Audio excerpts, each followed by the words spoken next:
142 কোটি মানুষের দেশ ভারত বর্তমানে বিশ্বের সবচেয়ে জনবহুল রাষ্ট্র। তরুণদের মধ্যে উচ্চ বেকারত্বের মতো বড় চ্যালেঞ্জ থাকা সত্ত্বেও দেশটির প্রধানমন্ত্রী নরেন্দ্র মোদীর সহযোগীরা এখন জন্মহারের পতন ঠেকাতে দম্পতিদের বড় পরিবার গঠনের আহ্বান জানাচ্ছেন। বার্তা সংস্থা রয়টার্স এ খবর জানিয়েছে।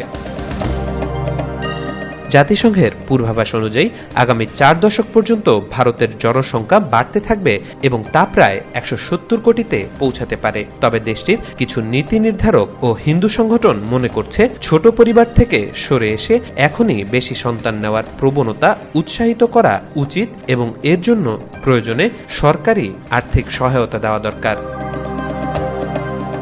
সরকারি তথ্য অনুযায়ী ভারতের মোট প্রজনন হার অর্থাৎ একজন নারীর গড়ে সন্তানের সংখ্যা 1992 থেকে 1993 সালে 3.4 থেকে কমে 2019 থেকে 2021 সময়ে 2-এ নেমে এসেছে। জনসংখ্যা স্থিতিশীল রাখতে 2.1 হার প্রয়োজন বলে মনে করে সরকার।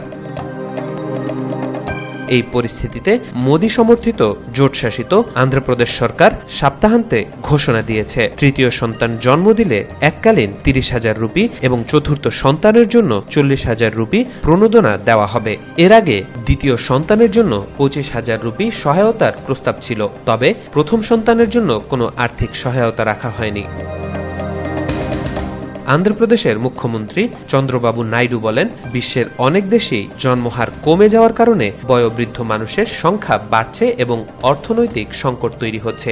এখন পরিবর্তিত পরিস্থিতির কারণে আমরা সন্তানদের সম্পদ হিসেবে দেখার আহ্বান জানাচ্ছি। তাওফিকুল ইসলাম, আজকাল।